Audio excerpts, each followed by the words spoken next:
Maya was a small girl. She liked stories. She was never that good teacher with words, but she dreamt one day of being able to speak fluent English. The tongue would not have it, the voice broke, and her friends giggled at how often she made it. Deep in her heart, she also struck a fear that it could be the reason that her voice will not be counted. In one day, she was sitting with her grandmother. The old woman was sick, yet she smiled in her most congenial way. "My Maya," said Nani, "I would like to sweet talk, just like the English, when I open my mouth each time it cracks." "Not to her heart," said her grandmother as she kissed her hand, the prettiness of the words. "This is the reality to them." Maya held that overnight. Would simple English ask an anxious heart? The following day she decided on taking them. She got a notebook and thereby depicted a very minute novel about a petite bird which happens to be learning to fly. One of the simplest stories was that on a tree a bird terror-struck to open its wings, chortling other fowls. But one day the bird shut his eyes and aired in the wind and jumped. Even when it sprang up, it knew that there was the sky all the while. These were baby words. The story was hers. To her younger brother she read. He congratulated himself. "Pretty, oh Dee, well, out with it." Maya had not experienced any aspect of the accepted voice power. Little by little she began to put down in writing fairy tales about kindness, about courage, about love. She did not use complicated words. She said the things she felt. And each night she read them to her grandmother, who sat and listened with moist eyes. One afternoon, her school made an announcement of a storytelling contest in English. Maya missed a heartbeat. She wished she could. And then the fear old times again. What will they say? What will happen to me in case I forget?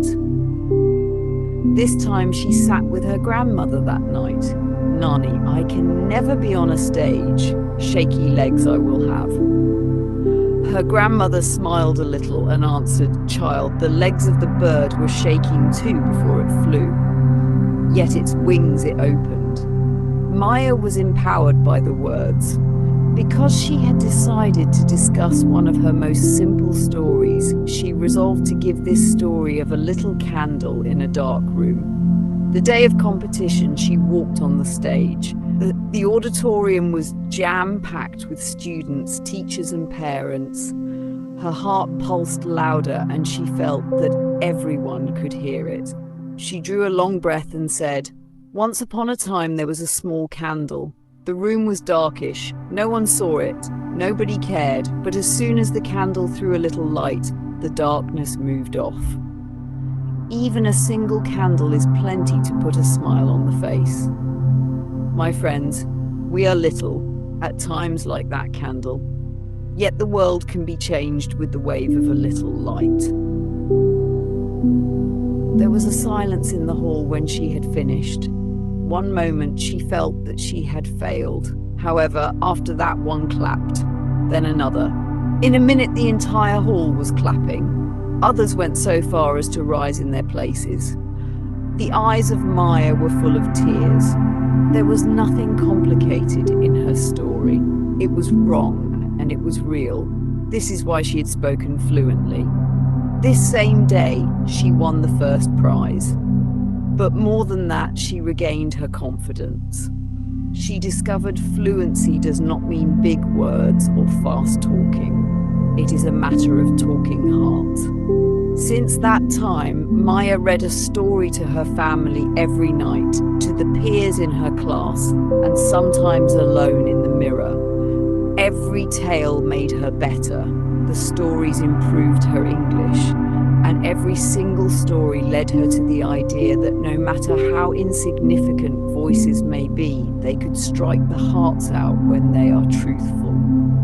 Maya later became a teacher. The first day, a student told her shyly, "I cannot speak English." All laugh at me. Maya went down on her knees beside her and said, "Do you know a story about a bird that was afraid to fly? Or some candle in the gloom?" The baby shook his head. Maya smiled and said, "I will tell you the story." Gradually, the eyes of the child grew bright. Whispering, she said to Miss, perhaps I can also have a try." Gently, Maya answered, "Yes, child, you can, since there is a story behind every voice, and the power to shine all stories have."